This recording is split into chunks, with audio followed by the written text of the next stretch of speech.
Bonjour à toutes, je suis Alexandra Portail, ton hôte sur ce podcast. Bienvenue sur Éclosion par Hygiène de Vie Podcast. Si tu es arrivé par hasard, eh bien sache que le hasard n'existe pas. Et si ce n'est pas la première fois que tu entends cette introduction, c'est que tu es fidèle au podcast et je t'en remercie. Monologues ou discussions passionnantes entre personnes passionnées, santé au naturel, bien-être féminin, nature cyclique ou encore découverte de nouvelles approches et manières de voir les choses, voilà tout ce qu'incarne ce podcast. Je te donne rendez-vous tous les mercredis matins et parfois le samedi en bonus pour un moment frais en toute simplicité et authenticité et 100% naturel. Alors abonne-toi pour ne pas manquer les prochains épisodes. Dernière chose, si tu souhaites me soutenir et contribuer à faire pérenniser ce podcast, n'hésite pas à me partager ta note, ton commentaire, bref, à le partager autour de toi pour l'aider à le faire rayonner. Prête à plonger dans ce nouvel épisode ? Je te souhaite une très belle écoute. Hello, j'espère que vous allez bien. Alors bienvenue dans ce nouvel épisode. Je suis aujourd'hui en compagnie d'un petit café. J'espère que vous avez aussi une petite boisson chaude avec vous, car ça peut être un petit peu long, puisqu'aujourd'hui, eh bien, je vous invite dans un nouvel épisode en duo. Voilà. Nous allons partir à la rencontre de Marguerite.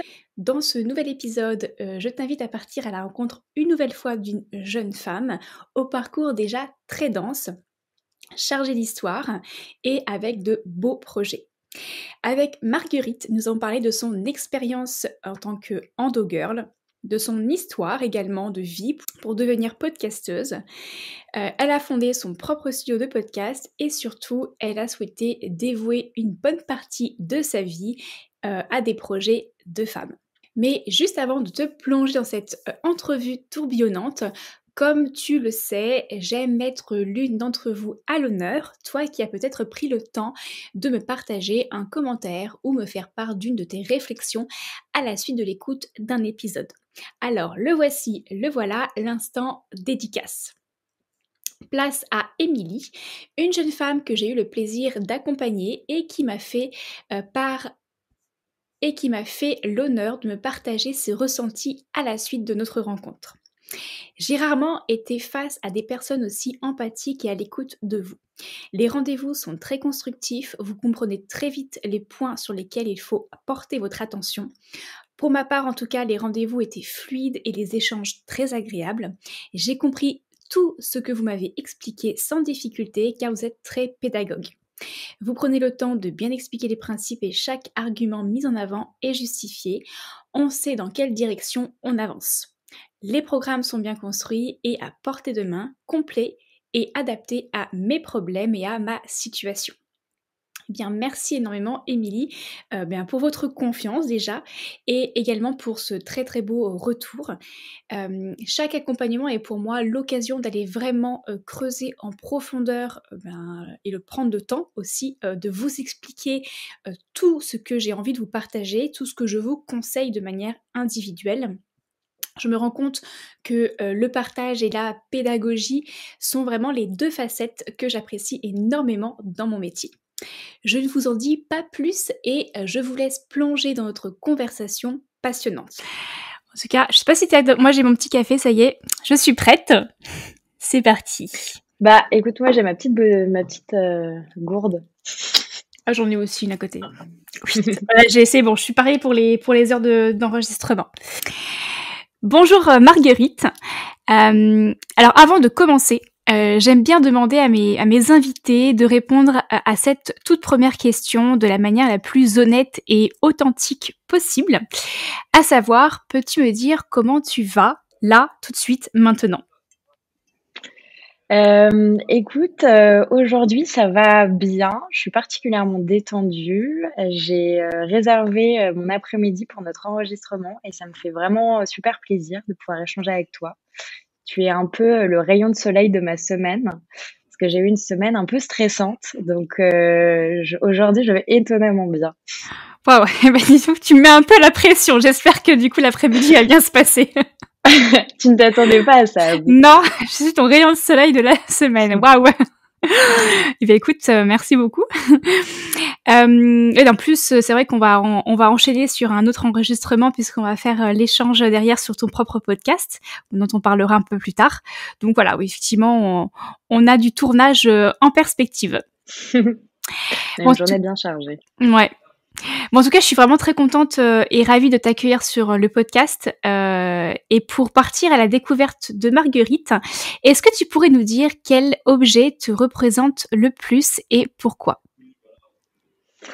Ah, j'adore cette question. En fait, immédiatement, j'ai pensé à quelque chose. Donc, comme tu vas voir à mon visage, si je change, que je vais mentir, j'ai pas envie de changer.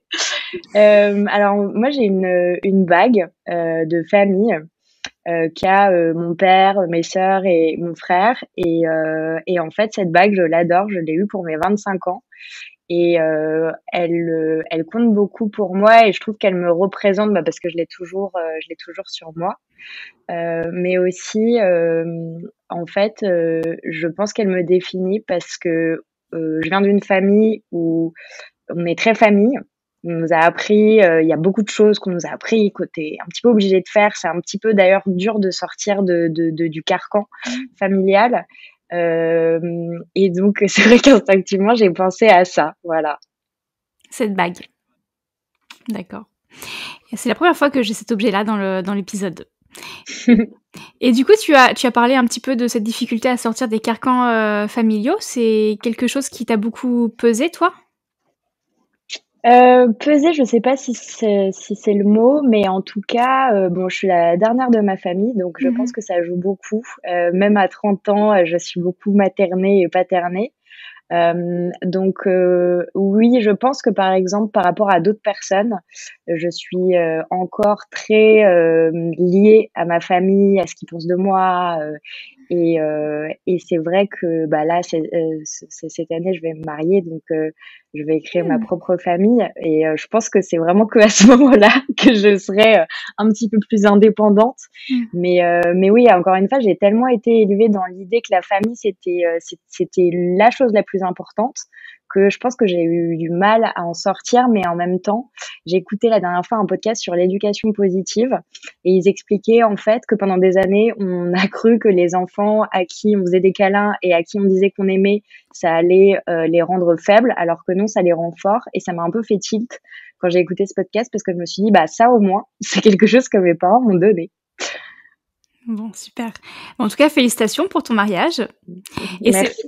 Et c'est vrai que j'ai déjà entendu ça aussi, il y a pas très longtemps, une femme qui partageait le fait que depuis le jour, à partir du moment où elle a enfilé l'alliance, elle s'est sentie être femme et plus la petite fille de ses parents. Donc ça a marqué une sorte de rupture, alors pas une rupture dans le sens négatif des choses, elle a gardé contact bien entendu avec sa famille, mais comme une sorte vraiment d'évolution dans sa vie de femme en fait. Ouais. Moi ça m'a fait ça avec ma bague de fiançailles et pendant 3 jours après je la regardais, je me disais mais qu'est-ce que c'est que ça? Je suis pas du tout habituée. Et puis ouais, je pense que le changement va se faire progressivement, mais c'est clairement une des choses qui déclenche un changement d'état d'esprit et pas de personnalité quand même. J'allais dire personnalité, mais non. Mais de comportement au moins et de façon de voir un peu la vie, quoi. Alors, on va continuer un petit peu à découvrir quelle jeune femme tu es. À présent, si tu devais te présenter en quelques mots, quelques phrases, qu'est-ce que tu dirais en fait de toi? Tu peux te définir vraiment de la manière la plus libre possible, sans nécessairement reprendre ton CV, hein, tu fais vraiment ce que tu veux, mais quelle jeune fille tu étais, comment cette jeune fille est-elle devenue la jeune femme qu'elle est aujourd'hui? Voilà, en quelques lignes. Je pense que le fil rouge, c'est l'écriture. Petite, j'écrivais des nouvelles, une nouvelle un peu fantastique. Après, pendant l'adolescence torturée que j'étais, j'écrivais des poèmes. Ensuite, j'ai commencé à écrire des chroniques radio. Maintenant, j'écris des podcasts. Je suis aussi en train d'écrire un livre. Donc, je pense que j'ai vraiment cette passion pour l'écriture. En revanche, j'ai pas du tout la prétention d'écrire bien. Ça a toujours été mon problème. J'adore faire ça, mais je pense pas non plus que je pense pas non plus être la meilleure. D'ailleurs, en entendant dire ça, je me dis je devrais pas dire ça, Ça veut dire quoi mais voilà, mais écrire c'est bien, selon toi? ben j'imagine que c'est provoquer des émotions aux autres. J'imagine qu'il y a aussi, et ça c'est un truc qu'on m'a souvent dit, et je discutais avec une podcasteuse la dernière fois qui me disait oh là là, mais moi c'était pareil, que ses parents lui disaient toujours qu'elle écrivait pas bien parce que il y avait des petits problèmes de syntaxe, des petits problèmes de faute d'orthographe, etc. Et donc elle a écrit un bouquin. Et sa mère lui a dit oh là là, mais pourquoi t'as écrit un bouquin, de toute façon tu sais pas écrire, etc. Il y a peut-être aussi un petit peu de ça, un petit peu de bah j'étais pas forcément première en français, mais moi j'adorais ça. Et je me souviens d'un jour, et c'était un des plus beaux jours de ma vie, mais j'étais dans une école à Versailles qui était très très dure, où j'avais au collège, j'étais une des dernières, quoi. Et ça a bien changé après. Et la prof, et donc on avait tous des notes nulles, quoi. Et on était tous habitués. Et la prof me rend mon devoir de français. Et j'ai 13, et c'est la meilleure note. Et là, enfin, toutes les meilleures de la classe viennent me voir, mais je comprends pas et tout. En fait, je me souviens très bien de ce DST. J'avais l'impression j'avais l'impression que ma main était guidée par quelque chose, mais je réfléchissais pas trop. Enfin, j'avais l'impression d'être guidée par je sais pas quoi. Et je pense que c'est ce qu'on appelle la passion, en fait. C'est que j'adorais ce texte, je l'ai trouvé très beau. Il m'a presque fait pleurer. Et du coup, tu sais, c'était des commentaires de texte, quoi, des trucs de collège, quoi. Je me souviens. Et et ça, j'ai adoré cet exercice. Et c'est ce jour-là que je me suis dit, bah en fait, il y a quelque chose avec l'écriture chez moi, quelque chose de libérateur, quelque chose où j'ai l'impression d'être bien. Je me sens juste à ma place. Et après, quand je vois des gens qui écrivent des romans incroyables, ou des personnes comme Barjavel, qui est mon auteur préféré, je me dis mais c'est dingue tout ce qu'ils arrivent à transcrire. Et puis je regarde mes textes et je me dis ben moi c'est pas ça. Je pense que c'est ça que j'entends par écrire bien. Mmh. En tout cas, c'est vrai que, souvent dans le côté, bien faire les choses, tout de suite on se rattache aux critères un petit peu scolaires au final, qui sont des Mmh. critères, notés puisque, l'appréciation émotionnelle, finalement je pense qu'avec le recul en français, c'est pas trop ce qui était, noté puisque c'est très subjectif. Par contre, la syntaxe, la grammaire, la richesse de vocabulaire et cetera un peu plus. Au final, effectivement, savoir bien écrire ou autre, ou savoir bien peindre, par exemple, ou bien dessiner, je pense qu'on a chacun aussi notre propre définition de ce bien-là. Et en tout cas, c'est vrai que le côté émotionnel, sache que pour avoir écouté tes podcasts, il est là, clairement. Donc, à Ouais. travers le podcast, tu arrives à bien écrire si toi, ton critère, c'est faire passer des émotions. Bah, merci, c'est très agréable à entendre. Donc, une jeune fille qui adorait écrire, en tout cas partager à travers l'écriture. Et donc, ça t'a tenu et ça t'a poursuivi jusqu'à présent, sous Ouais. différentes formes, ouais. Et ensuite, est-ce que tu as d'autres choses que tu voudrais ajouter pour te définir? Bah, alors je pense l'autre chose qui me définit énormément, bon, ça va pas te surprendre, c'est le micro, quoi. Parce que quand j'avais 19 ans, en fait, donc j'étais dans mon projet, il faut que j'écrive, je voulais être journaliste à l'origine. Et puis, je vois qu'il y a un média qui est à la recherche de rédacteurs, donc bah, j'y vais, etc. Puis c'était une association, c'était génial. J'ai passé 10 ans dans ce média associatif. Je me suis fait plein d'amis, c'était incroyable. Et un jour, donc quand j'étais dans les locaux, en fait, il y avait des émissions de radio. Et un jour, j'ai une amie qui m'a dit, bah viens avec nous faire de la radio. Et du coup, bah, je suis allée dans le studio et j'ai mis le casque et j'ai eu le retour de ma voix. Et ça aussi, c'est quelque chose dont je me souviendrai toute ma vie. Je me suis sentie hyper à l'aise. Je me suis sentie c'est un peu bizarre de dire ça, mais je sais pas si tu as déjà fait de la plongée sous-marine. Oui. C'est hyper agréable. Il y a pas de bruit, mais en fait, il y a un peu un bruit. Ouais. Moi, j'aime pas Tu du peux tout. voler. Ah oui. Ça D'accord, oui. m'angoisse. Ça m'angoisse, ces sons de bulles qui sortent, des fois des sons de bateaux. Moi, je suis quasiment claustrophobe dans l'eau, sous l'eau, en tout cas. Ah, C'est c'est fou. marrant. Ouais. Alors que, bah ouais, là, c'est vraiment tout l'inverse. Et c'est ça que j'ai ressenti, et aussi un peu une sorte de truc instinctif où tu dis, t'es à ta place. Et du coup, j'ai commencé comme ça à faire de la radio, à rejoindre des missions, à devenir chroniqueuse, co-animatrice, rédactrice en chef, etc. J'ai adoré. Et je faisais ça en parallèle de mes études. Et donc ça, c'est vraiment une autre énorme passion que j'ai. Et c'est surtout ce qu'on est en train de faire là, mais sauf que je suis de l'autre côté normalement. Tu vois, poser des questions, essayer de connaître les gens, essayer de voir un peu ce qui les définit, ce qu'ils ont à dire, quel message ils veulent faire passer. Et ça, c'est un grand plaisir. Et j'ai d'ailleurs toujours, on m'a toujours dit, mais parce que on était aussi formés du coup à la radio, on me disait, mais toi, tu t'es toujours t'essaies toujours d'arranger les gens. Si tu vois qu'il y a quelque chose où ils sont pas à l'aise, tu diverges, etc. Et moi, j'étais oui, je veux pas les mettre mal à l'aise. Et il me dit, mais non, en tant que journaliste, faut que tu sois un peu piquante, etc. Et en fait, j'ai jamais réussi à faire ça.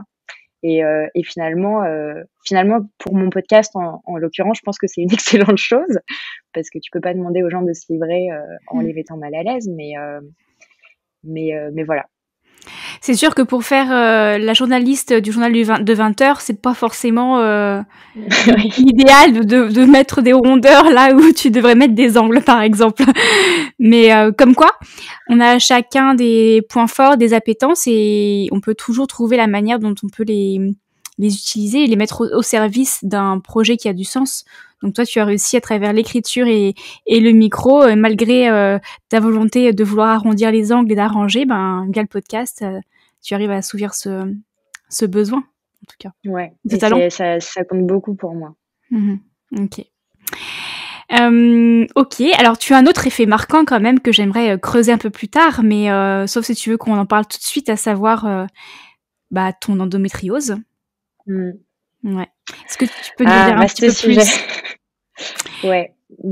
Comment et quand on t'a diagnostiqué justement ton endométriose? On m'a diagnostiqué mon endométriose au mois de septembre. Donc là, on est en mars. Ah oui, c'est récent. C'est très, très récent. C'est 2021. Très récent. D'accord. Ouais, exactement. Et en fait, c'est très tard, mais bon, comme toutes les femmes qui sont diagnostiquées une endométriose. Tu as quel âge? Moi, en fait, alors j'ai 30 ans. J'ai 30 ans et j'ai eu mes règles à 8 ans ou 9 ans, je me souviens plus trop. Et du coup, et en fait, très vite, j'avais des énormes douleurs. C'était très handicapant. Et puis à 8 ans, t'es encore un enfant, quoi. Donc je comprenais pas, j'avais du mal à mettre des mots dessus. Et puis très vite, j'en ai parlé à ma grand-mère qui m'a dit que c'était parce que toutes les femmes de la famille étaient très fertiles et que j'allais avoir plein d'enfants et du coup, elle m'a un peu. J'ai su des années plus tard évidemment que ce n'était pas vrai du tout, que c'était même sûrement l'inverse. Mais je pense qu'à ce moment-là, en fait, elle a voulu me dire quelque chose pour me rassurer et pour pas que j'ai peur. Et donc, en fait, que c'est ma grand-mère. Donc, moi, je pensais que, tu sais, à 8 ans, tu te dis, si un adulte te dit quelque chose, c'est que c'est vrai. Donc, moi, j'étais là, bon, ok, j'ai super mal et tout, mais ça veut dire que je vais avoir plein d'enfants. Et puis, en fait, le temps a passé. Et puis, ça partait pas. Puis, j'avais des grosses crises de douleur au rein. J'avais des gros mood swings, des variations d'humeur, mais des PMS, tu sais, comme des syndromes prémenstruels d'adolescente, quoi, encore très très tard, il y a encore pas très longtemps. Et et j'ai commencé un petit peu à en parler à ma gynéco, mais très vite, comme plein de femmes, on m'a dit que c'était normal. Et donc du coup, j'ai rien dit parce que je voulais pas me plaindre et que voilà. Et puis un jour, donc beaucoup, beaucoup, beaucoup plus tard, quand j'avais 27 ans, donc il y a 3 ans, j'ai rencontré une femme qui a changé ma vie et qui a compris en fait elle est patiente experte endométriose et en fait on organisait avec MedCheck Studio un atelier sur l'endométriose et donc on a fait appel à elle. C'est comme ça qu'on l'a rencontrée sur Instagram, je la connaissais pas et elle nous a fait un atelier sur l'endométriose et en fait je me suis pris une gifle toute seule parce que je l'ai entendu parler, je me suis dit mais en fait c'est ça que j'ai. Et là a commencé un peu le parcours du combattant parce que elle, du coup, elle m'avait filé suffisamment de clés pour aller voir les médecins et leur dire potentiellement que c'était ça. Sauf que je sais pas trop pourquoi. Ils l'ont pas vu tout de suite. Donc pendant un an, un an et demi, 2 ans, ça a été très dur parce que moi, du coup, on me disait que tout allait bien, mais je sentais qu'il y avait quelque chose qui allait pas. Donc, c'était hyper dur psychologiquement. Et puis finalement, je suis allée voir un spécialiste de l'endométriose en septembre, là, qui m'a dit tout de suite, j'ai fait une IRM pelvienne, il m'a dit, votre endométriose, elle est là, etc. Il a été très bienveillant, très sympa. Il m'a donné une carte pour une diététicienne. Et voilà, il m'a dit, si vous avez le moindre problème, vous revenez. Mais en fait, sur le moment, je m'en suis pas rendu compte, mais en fait, c'était dur. Et comment tu expliquerais le fait que même quand tu avais vraiment cette intuition profonde que tu étais atteinte d'endométriose et que les médecins que tu rencontrais ne validaient pas cette piste-là, jusqu'à ce que tu rencontres cet expert, comment tu expliques le fait que ça n'a pas été visible jusqu'à présent? Est-ce qu'il ne faisait pas les bons diagnostics, les bons examens? Ou est-ce que c'est parce que ton endométriose était un stade peu avancé finalement? Parce que le stade de endométriose n'est pas corrélé à l'intensité des douleurs. Donc on peut très bien avoir un Oui. stade précoce, mais avoir de fortes douleurs. Est-ce que tu sais, du coup, comment cette errance médicale et pourquoi elle a duré autant de temps? Alors, ce qu'on m'a dit, c'est numéro un, même parce que j'avais fait une IRM pelvienne en fait dans un autre hôpital avant, et c'était une interne qui m'avait dit, nous, on n'a rien vu. Donc en fait, ce que j'ai compris par la suite, moi sur le moment quand elle m'a dit ça, je me suis dit, bah, c'est que j'ai rien. Mais en fait, pas vraiment. C'est un peu inexact. Ce qui s'est passé, c'est qu'elle l'a sûrement pas vu, mais très, très certainement parce qu'on l'a pas formée à ça. Il y a beaucoup, beaucoup de médecins qui sont pas encore formés à bien voir. Là où le spécialiste que je suis allée voir, il y a rien qui lui échappe, quoi. Donc il y a ça, et après peut-être aussi que je me souviens, il y a un rendez-vous que j'ai fait où je me suis dit, t'as mal joué ton coup, mais en fait j'étais pas bien, j'avais peur, moralement ça n'allait pas, et donc je suis arrivée un peu en disant, je connais cette femme qui est patiente experte et qui m'a dit que gna gna gna gna. Et je pense que du coup, comme ça, le rendez-vous a commencé, et j'ai dû mettre aussi le professionnel de santé en face de moi dans de mauvaises conditions pour comprendre ça. Et en fait, la gynéco m'avait fait pas une IRM, mais Une écho? comment on dit, une écho pelvienne. Et en fait, elle avait rien vu. Après, je comprends. Enfin, moi, j'ai pas les capacités, les connaissances médicales pour savoir pourquoi à ce moment-là elle l'a pas vu, etc. Mais bref. Disons qu'effectivement, et c'est là où on en vient aux formations des professionnels, c'est que pour trouver quelque chose, il faut savoir où et comment le chercher. Et c'est vrai qu'aujourd'hui, sur beaucoup de pathologies féminines, on n'est pas formé, en fait. Quand je dis on, c'est les professionnels de manière générale, qu'ils soient de médecine douce ou de médecine conventionnelle allopathique, gynéco, médecin, sage-femme, etc. Et donc c'est vrai qu'à ne pas savoir quoi chercher réellement, ni quelle question anamnèse dérouler, eh bien on peut passer à côté de pas mal de choses, et que sur ce genre de pathologie, de troubles du cycle, c'est vrai qu'aujourd'hui, et c'est grâce aussi à ça que tu t'en es rendu compte, c'est l'expertise développée par les femmes elles-mêmes atteintes de ces pathologies-là qui compte énormément en fait. Et ensuite, effectivement, derrière, il y a des pathologies comme l'endométriose cette année qui va avoir cette chance, entre guillemets, d'être soutenue par le gouvernement, et donc avec beaucoup de moyens financiers aussi pour, eh bien, pour que tous ces professionnels de la santé soient formés, et que les femmes ne passent plus, comme ça a été le cas pour toi, passent plus à côté d'un médecin qui ne connaît même pas le nom de la maladie. Et donc, forcément, c'est normal, explicable de passer à côté, en fait, quand on ne sait pas ce qu'est la maladie, ni quels sont les symptômes associés, ni à quoi ça ressemble, en fait. Bien sûr. Et tu l'as dit, en fait, c'est vrai que là, on parle beaucoup de l'endométriose, mais il y a beaucoup d'autres maladies gynécologiques qui sont tout aussi handicapantes, qui sont tout aussi plombantes quand on trouve pas forcément soit quand on n'est pas forcément bien entouré, soit qu'on n'a pas forcément les bonnes réponses autour de nous. Je me souviens que j'avais fait une émission sur le fibromutérin, et on avait invité une femme qui avait créé son association, et on avait halluciné en fait je me souviens plus des chiffres, mais à quel point c'est un des mâles du siècle, quoi. Et c'est vraiment le genre de maladie, bah, la première chose que tu fais quand tu rentres dans une pièce, c'est tu dis où sont les toilettes si jamais il faut que j'y aille rapidement. Enfin, c'est des trucs qui sont très intimes mais dont on parle peu. Et c'est bien. Sur l'endométriose, je trouve ça bien parce que je trouve que de plus en plus les autres savent ce que c'est. Mais du coup, maintenant, la prochaine étape, c'est de connaître les autres, et puis d'avoir aussi, je pense, pas forcément des connaissances, mais éviter les préjugés aussi, je pense. Oui, puis aussi, pour aussi oser en parler un peu plus, je pense également. Mmh. Moi, je prends le cas de l'aménorrhée, pour le coup, qui est l'une des pathologies, enfin l'une pathologie que moi j'ai connue et sur lequel j'essaie de passer beaucoup de temps aujourd'hui, et notamment sur le podcast. Il y a de nouveaux épisodes témoignages qui arrivent, un peu comme des patientes expertes, comme tu as pu toi la voir. Et donc le rôle justement de ces épisodes-là, ce sont vraiment de la mise à disposition au plus grand nombre, autant que personnes qui pourraient découvrir le podcast, de se familiariser avec ce trouble du cycle, cette maladie finalement, cette pathologie, et que les femmes qui en souffrent, aussi se rendent compte qu'elles ne sont pas anormales et qu'elles ont le droit d'en parler, Mmh.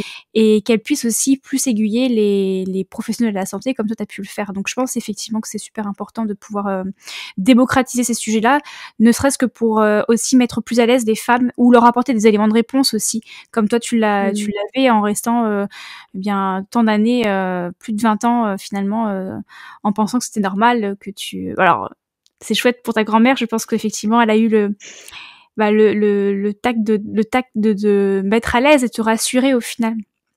Donc Oui. c'était un bon geste de sa part, mais derrière tu restes dans l'ignorance et dans la compréhension pendant ton année. Ah oui, mais si tu avais vu la tête, des médecins à qui j'ai dit ça, des années après, quand je suis tombée des nues, qui m'ont dit, beh, non, en fait, c'est sûrement même l'inverse. Ouais. Mais, tu l'as vu Big Fish ou pas? Non, non, je l'ai pas vu, non. C'est un film de Tim Burton où en fait, il y a un personnage qui raconte toujours des histoires, incroyables, quoi. Et en fait, tu sais jamais si c'est vrai ou c'est pas vrai. Et Mmh. ma grand-mère, c'est exactement ça. Mmh. Donc elle te dit toujours, bah moi il y a Charles de Gaulle qui m'a baisé la main, mais ce qui est possible parce que c'est possible qu'elle l'ait rencontré, parce que mon grand-père était dans la marine, mais tu sais jamais où. Elvis, ouais, elle connaît Elvis parce qu'elle vient du sud des États-Unis, mais est-ce que vraiment, jusqu'à quel point elle le connaît? Est-ce qu'elle l'a croisé rapidement ou pas? Et j'adore. Et c'est Mmh. vrai que les histoires comme ça surtout quand t'es enfant, en fait, elles sont là pour te protéger. Et moi, je pense que finalement, c'est beaucoup mieux que j'ai eu ça parce que même si là, je me dis, bon, il y a quand même de grandes chances pour que j'ai des problèmes de fertilité, au moins j'ai vécu dans l'idée que j'étais la reine de la fertilité et j'étais bien comme ça, quoi. Mmh. Oui, puis au final, à Voilà. l'époque, est-ce qu'à 8 ans, tu étais prête à entendre que tu étais malade, en fait?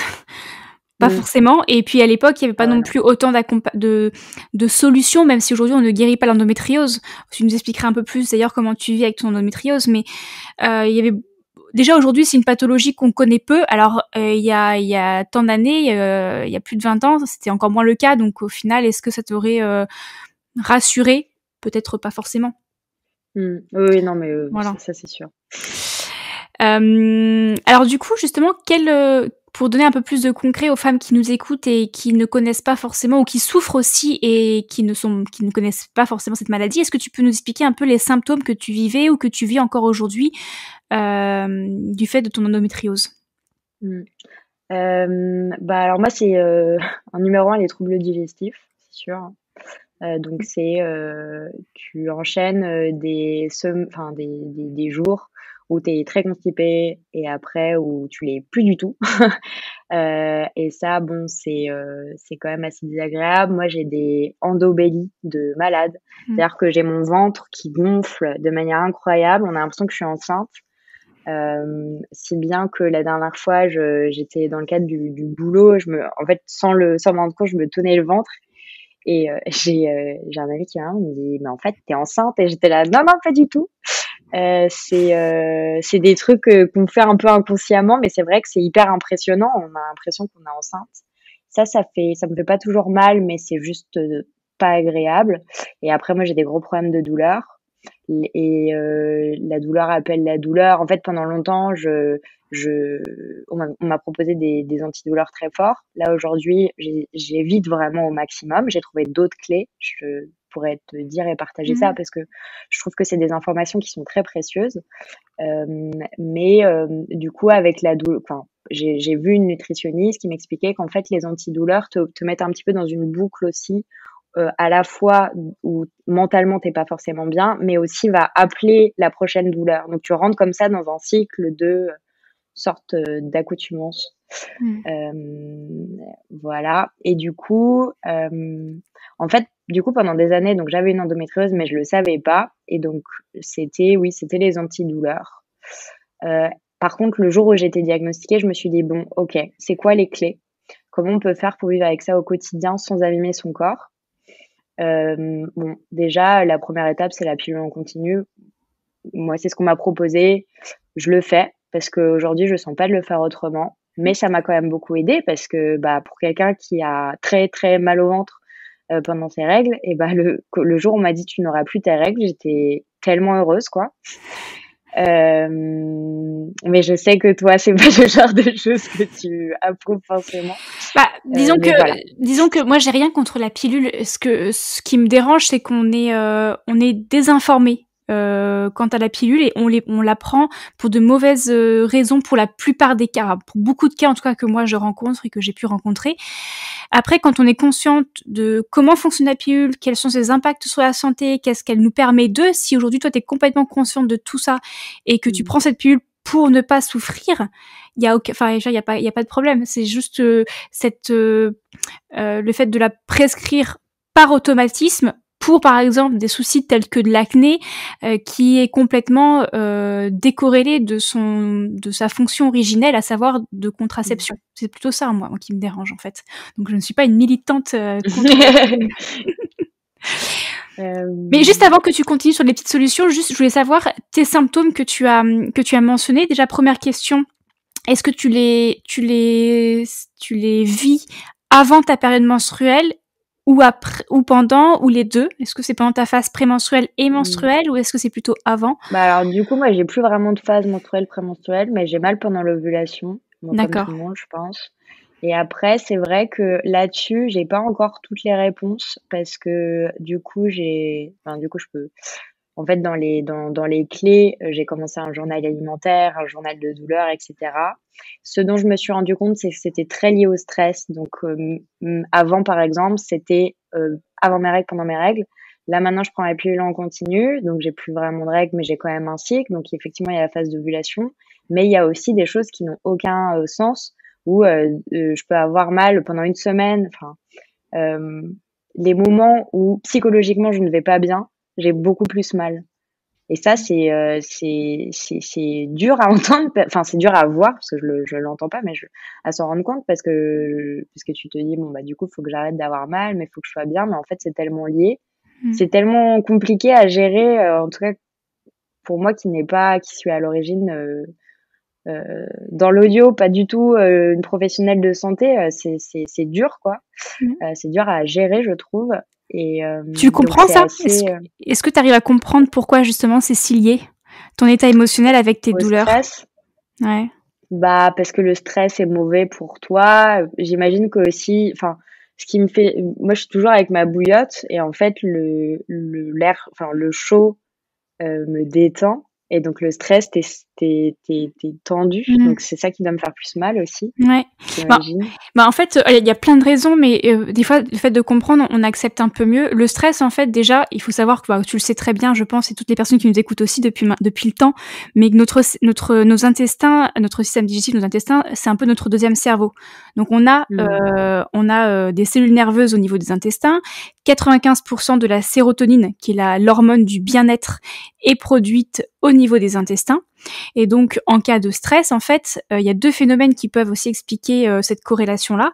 C'est que finalement, si tu as un état émotionnel stressé, enfin en tout cas désagréable et instable, ça va forcément se répercuter sur le système digestif. Et comme toi, en plus, tu as une endométriose qui est liée à ta digestion, bah ça peut aussi expliquer le fait que tes symptômes d'endométriose soient davantage exacerbés pendant une période de stress. Et la deuxième chose, c'est qu'en cas de stress, on a aussi notre seuil de douleur qui est beaucoup plus sensible qu'en période hors stress. Donc des fois, en fait, il faut savoir un seuil de douleur, il est très très personnel et subjectif. On dit souvent que les hommes sont plus sont plus sensibles à la douleur ou au chaud, par exemple, que les femmes. Mais c'est pour expliquer que on peut très bien, même à une même personne, administrer la même intensité de douleur, mais en fonction du jour, de comment elle se sent, de son état de fatigue, etc., ça va lui faire plus ou moins mal. Donc c'est un seuil de douleur qui est très personnel et qui même est évolutif pour une même personne. Et donc un état émotionnel désagréable, stressé, anxieux, etc., effectivement peut faire évoluer cet état de ce seuil en fait de douleur et peut expliquer aussi que tu as l'impression d'avoir plus mal ou d'avoir mal quand tu es stressé. Mais en fait, tu es beaucoup plus sensible à la douleur aussi pendant cette période-là. Hyper intéressant. Je l'avais remarqué, mais effectivement, j'avais pas forcément mis le doigt sur tout ça. Ouais.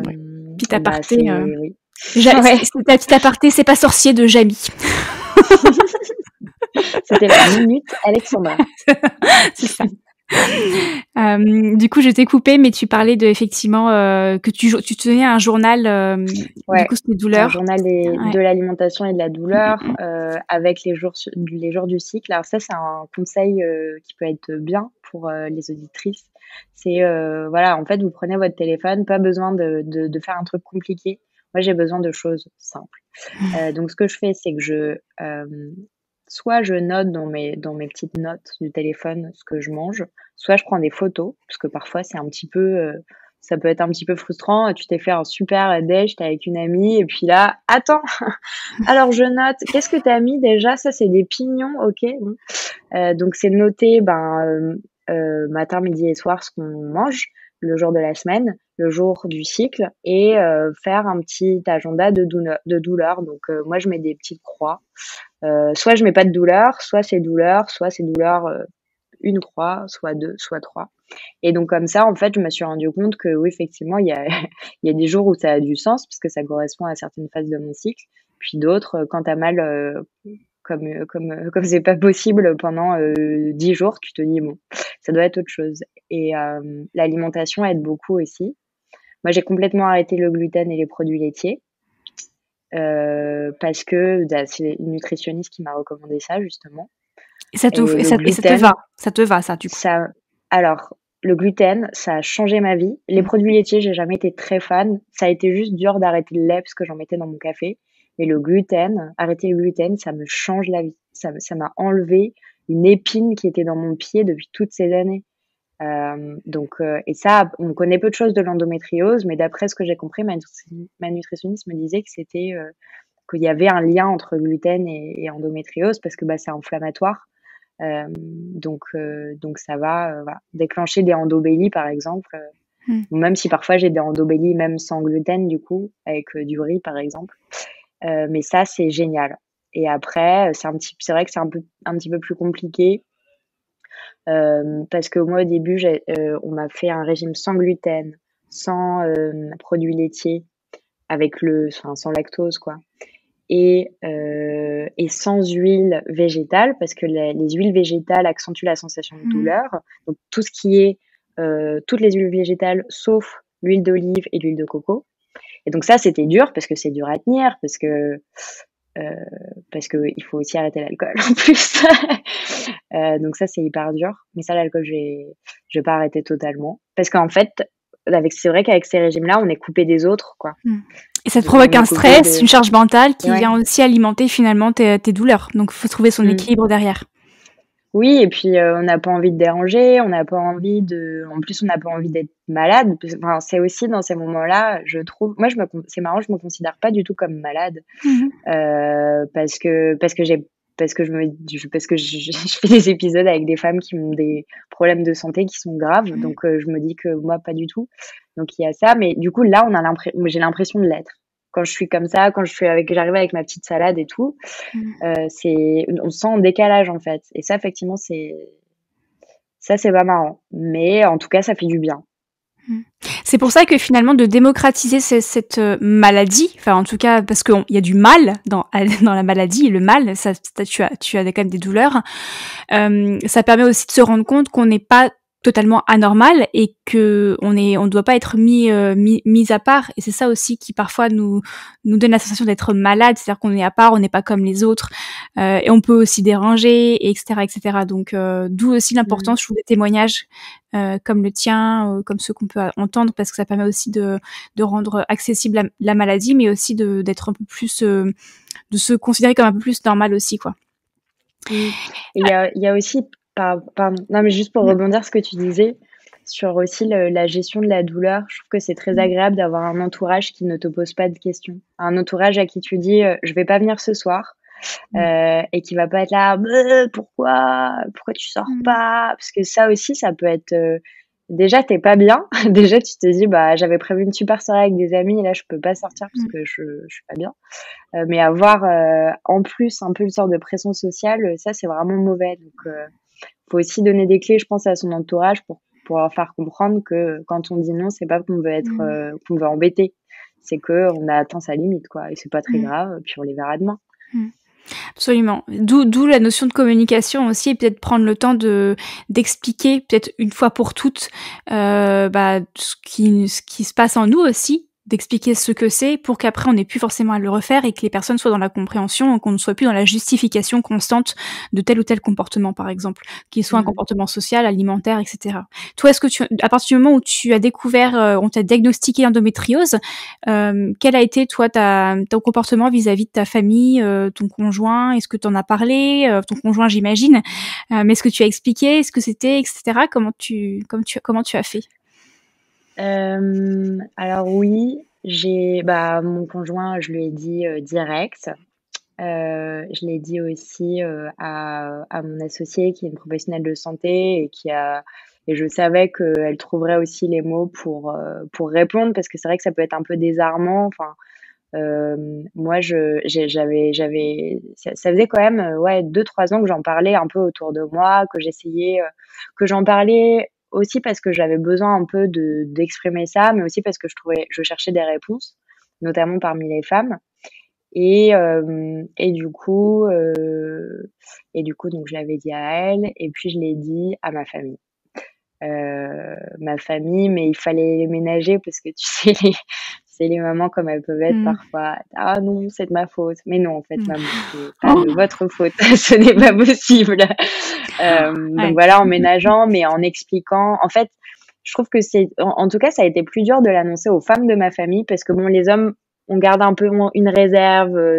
Mon père m'a dit, ok, il m'a fait une sorte de câlin. Il m'a dit bon, il est resté un peu loin. Mais les femmes, je pense que ma grand-mère, ma mère, mes sœurs, ça leur a fait tout drôle parce qu'elles se sont dit ben ouais la petite, en fait, elle a vraiment quelque chose quoi. Mmh. C'était pas, enfin c'était pas quelque chose, enfin, je sais pas comment expliquer, mais c'est vrai que tu passes d'un truc où tu as l'impression d'être folle à on te rend un diagnostic, on te dit ben non en fait, Mmh. toutes ces années, il y avait vraiment quelque chose et je pense que j'ai toujours pas réalisé en fait. Mmh. Peut-être même aussi une situation un petit peu de victime vis-à-vis de ton entourage, non? C'est pas ça que tu peux ressentir, Oui, je pense qu'elles étaient un peu émues. Elles se sont Mmh. dit bon, parce que si tu regardes après, tu vas sur internet, tu regardes endométriose, tu vois que c'est la première cause d'infertilité chez la femme et plein de Mmh. choses comme ça. Donc quand tu es une maman ou une grand-mère, tu veux pas Mmh. que ta petite fille ou ta fille, doive, enfin voilà, ait à passer par là. Et en même temps, on est plein à passer par là et en fait, une fois je trouve qu'en fait, finalement, c'est beaucoup plus facile quand tu as un diagnostic parce qu'au moins tu sais quoi faire. Mmh. Le plus dur, c'est de pas savoir et de pas pouvoir préparer, en fait, le futur, quoi. Mmh.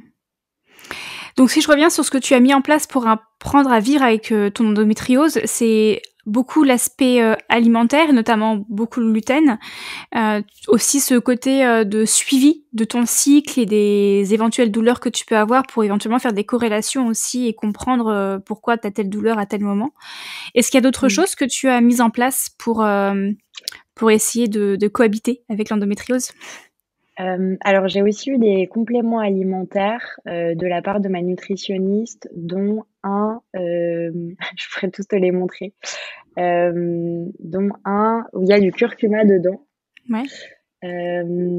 Et aussi, alors je me souviens, il y a vitamine B parce que vitamine B, quand tu prends la pilule en continu, tu as des grosses carences. En fait, ça te mange toute ta vitamine B. C'est Mmh pas à toi que mh. j'apprends ça, mais Non mais si, si, il faut que tu le dises. hem, Ouais, dis-le. ouais, ça aussi, un complément alimentaire à base d'huile, de poisson, ça Ouais. aussi c'est pour les carences et aussi une sorte de, enfin c'est pas un médicament, mais pour la flore vaginale.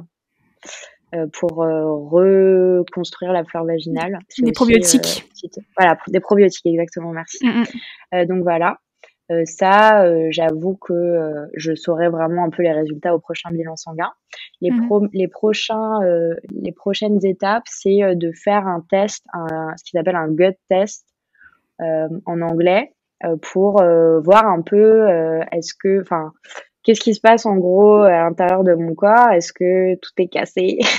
Est-ce que ça fonctionne bien et tout? Et essayer de reconstruire une flore intestinale. Donc ça, c'est les prochaines étapes. J'ai aussi fait des tests des tests d'humidité. Parce qu'en fait, Mmh. ce que me disait ma nutritionniste, c'est que par exemple, une salle de bain qui est très très très humide, il y a des microbes, des trucs, etc. Ça peut jouer sur la douleur. Donc voilà. Et après, le dernier truc, mais je vais être hyper honnête, je ne l'ai pas encore fait. J'en ai très honte, mais c'est plus dur que ça n'y paraît. Ça va te paraître tout bête. J'ai plein de bouquins sur l'endométriose que je n'ai pas ouverts. Enfin, je me suis renseignée sur l'endométriose depuis ces années, mais ces bouquins, Tu as je pense peur? que je pense que j'ai pas enco j'ai toujours pas l'impression d'être malade. J'ai l'impression que ça ne me Mmh. concerne pas. J'ai envie de le faire pour les autres, mais j'ai pas envie de le faire pour moi, quoi. Mmh. Voilà. C'est bizarre, hein? Après, suis tes envies, ça viendra un jour. Des fois, il faut avoir des déclics aussi, puis peut-être que tu l'auras pas et peu importe. Le principal, c'est qu'à l'instant T et sur les prochains jours et prochaines semaines et mois et années, tu arrives à comme je disais, à cohabiter avec l'endométriose. Ça, c'est le principal. Mmh. Est-ce que ça te demande de tout faire? Est-ce que ça te demande de lire tous les livres possibles et inimaginables? Bah, seul toi a la réponse, mais c'est pas une obligation en tout cas. Non, c'est pas une obligation, mais je pense que ça fait partie des clés. En tout cas, moi, je sais que je fonctionne comme ça. Mais tu vois, c'est rigolo parce que je suis capable de respecter un régime alimentaire extrêmement strict pendant des mois. Par contre, je suis pas capable d'ouvrir ces livres sur l'endométriose qui sont, en plus, je pourrais les recommander dans la description de l'épisode, mais ils ont tous l'air top, quoi. Et ça peut aider de savoir comment ça marche, en fait. Mmh mh. Peut-être après dans les livres, on a peut-être peur aussi d'être confronté à des choses qu'on n'est pas prête, d'entendre, de lire, de prendre conscience aussi peut-être sur des notions de gravité, et peut-être selon les livres, il y a peut-être des tons qui sont employés, qui sont plus ou moins, agréables, à à lire en fait et peut-être qu'aujourd'hui c'est trop précoce. Finalement septembre 2021, c'était il y a si peu de temps, après tant d'années Mmh. de douleur, donc laisse-toi le temps aussi de franchir chaque étape. Voilà. Merci.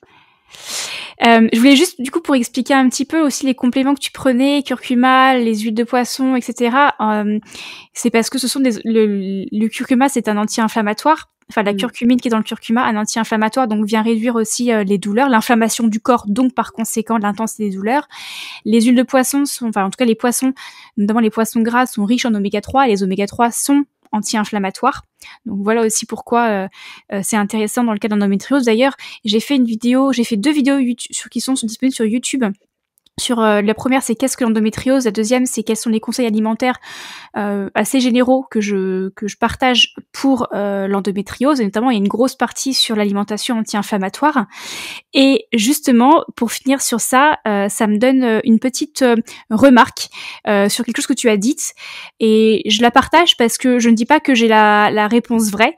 Mais par contre, pour les personnes qui nous écoutent, peut-être prenez aussi le temps de venir co-valider ou faire vos propres recherches avant de peut-être mettre en place ce que tu as dit comme ça ou de ce que moi j'ai pu partager, comme le fait d'enlever toutes les huiles végétales, hormis l'huile d'olive et l'huile de coco. Mmh. Mais il y a un petit Oui. truc qui me fait tilt, parce que du coup, je viens de dire que l'alimentation anti-inflammatoire joue un énorme rôle justement dans l'intensité des douleurs. Et les huiles végétales riches en oméga 3 de type lin, colza, chanvre, cameline, noix sont justement riches en oméga 3, donc sont censées être anti-inflammatoires. Voilà. Donc gros point d'interrogation. Enfin en tout cas moi c'était quelque chose que j'avais ancré, que tu viens remettre en question, que je vais donc que je vais creuser, mais les personnes qui nous écoutent creuser aussi de votre côté. Voilà. Mmh. Tu voulais rajouter quelque chose justement par rapport à ça? Non, oui, en fait, c'est vrai que moi, je suis pas médecin, j'ai pas la prétention de dire que ce que je fais va marcher pour tout le monde. Et ça m'a été recommandé du coup par une nutritionniste qui a quand même fait 6 ans d'études là-dedans, Mmh. etc. Mais c'est vrai que moi, j'ai de la j'ai de la chance parce que c'est ma grande sœur. Donc c'est Ouais. ma grande sœur, donc en fait, elle me suit extrêmement bien, elle me connaît très bien, elle connaît tout de moi, quoi. C'est Donc elle me suit comme ça et je me dis que j'ai beaucoup de chance parce que en fait, j'avais regardé un peu de mon côté, ça a quand même un coût de se faire suivre par une nutritionniste, j'ai beaucoup de femmes autour de moi qui ont une endométriose, qui ont leur ostéo, etc. Et ça marche super bien, mais c'est vrai que la seule réserve, enfin, la réflexion que je me faisais, c'est quand même un petit budget, quoi. Donc, le plus de vidéos que tu fais, le mieux c'est parce que tu donnes aussi accès un peu à toutes ces infos à tout le monde. Je serais ravie de pouvoir faire un partage de contenu vidéo ou podcast avec ta sœur du coup. Comme ça, on pourra aussi apporter nos visions complémentaires et peut-être justifier de cette question d'huile végétale. Je serais vraiment très très très ravie de pouvoir discuter avec elle. Voilà. Avec plaisir. Je passe le message si jamais tu veux lui en parler. Je lui dirai, ce sera fait. Alors du coup, on va clôturer ce gros paragraphe sur l'endométriose, mais qui va donner suite à un autre sujet qui est en lien, à savoir tout ton projet autour de la santé de la femme et de ton projet toi aussi MadeShake Studio que tu as créé, que tu as fondé. Alors du coup, tu as fondé ce studio-là. Tu pourrais nous dire un petit peu davantage sur le pourquoi du comment de ce studio et puis quelle est ton ambition aussi à travers MadeShake Studio.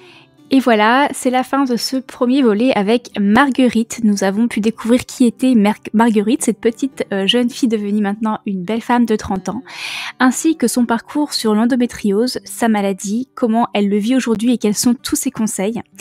Je te donne rendez-vous dans le prochain épisode qui arrivera dès la semaine prochaine pour parler un peu plus de la santé féminine dans notre société en 2022, de l'errance médicale, de la manière dont on peut accompagner toutes ces femmes, mais également de son projet MadeShake Studio basé autour de la santé féminine et comment mettre en relation tous ces podcasts, ces petites pépites qui abordent des sujets toujours plus intéressants les uns que les autres et qui peuvent également décomplexer, apporter plus de connaissances et de conscience. Je te dis donc à très vite pour la suite de cet épisode.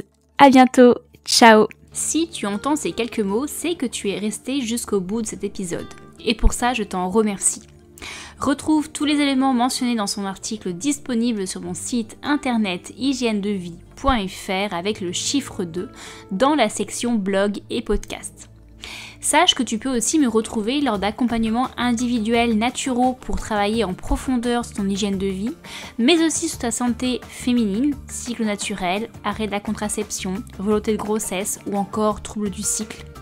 Un programme 100% audio à suivre en toute autonomie est aussi disponible pour t'aider à arrêter la pilule contraceptive en toute sérénité et ainsi t'aider à te réconcilier à ton cycle naturel. Enfin, je t'ai concocté une belle petite boutique naturo hygiène de vie avec des e-books et mini-guides, un livre papier auto-édité Plus jamais malade ou encore une carte cadeau pour offrir un peu plus de santé au naturel à l'un de tes proches. Tous les liens sont en description de cet épisode. Et pour terminer, n'oublie pas de partager cet épisode le plus largement possible et à me laisser ton commentaire et une note 5 étoiles sur ta plateforme d'écoute. Si tu ne le peux pas, envoie-moi juste un petit mail qui me fera chaud au cœur. En attendant, je te donne rendez-vous mercredi prochain pour un nouvel épisode. Ciao!